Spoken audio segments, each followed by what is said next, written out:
Welcome to Sunday School for Sunday, March 1st, 2026. For our senior high students, ages 15 to 17, I do not own the rights to this music. Today's Bible basis is coming out of Mark chapter 9, verses 14 through 29.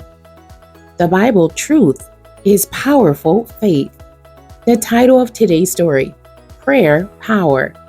Lying on her bed, Michelle scrolled through her news feed on her phone while her best friend Courtney surfed the internet on her laptop.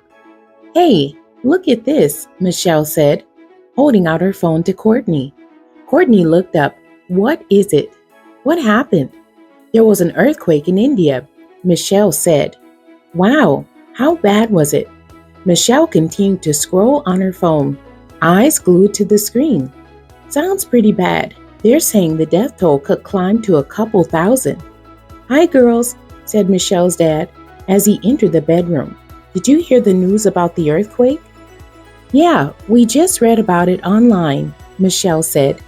"We've called an emergency prayer meeting at church to pray for the victims and the people of India," Michelle's dad explained. We'll head over there together in a little bit."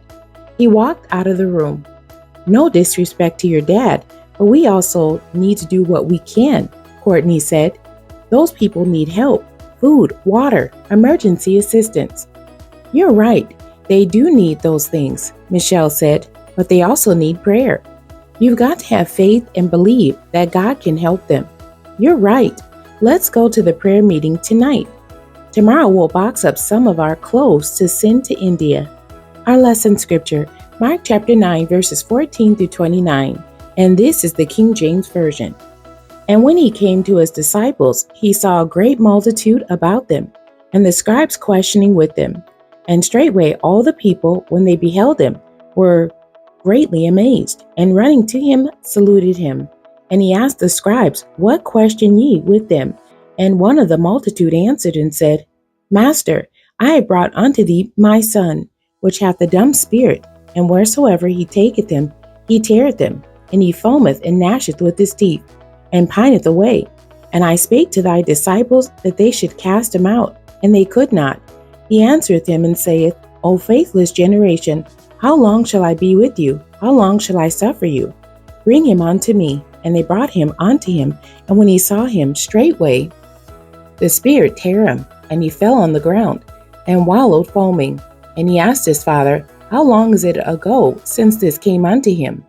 And he said, Of a child, and oftentimes it hath cast him into the fire, and into the waters, to destroy him. But if thou canst do anything, have compassion on us, and help us.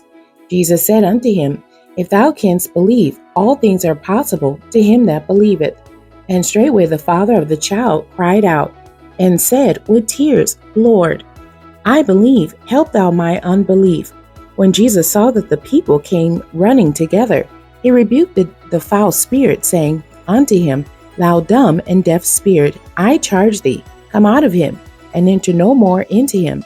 And the spirit cried and rent him sore, and came out of him, and he was as one dead, insomuch that many said, He is dead.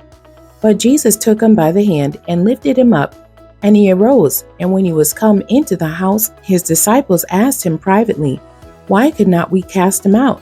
And he said unto them, This kind can come forth by nothing, but by prayer and fasting. In Mark chapter 9, verses 14 through 29, we are confronted with a challenge we can easily understand. A father desperately wants his son to be healed. With the little faith he has, the father brought his child to the disciples, but they failed.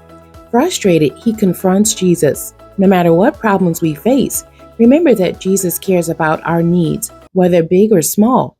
He is available to help us if we ask for his help, and he wants us to be honest. When Jesus asked the Father if he could believe, Jesus received an honest response.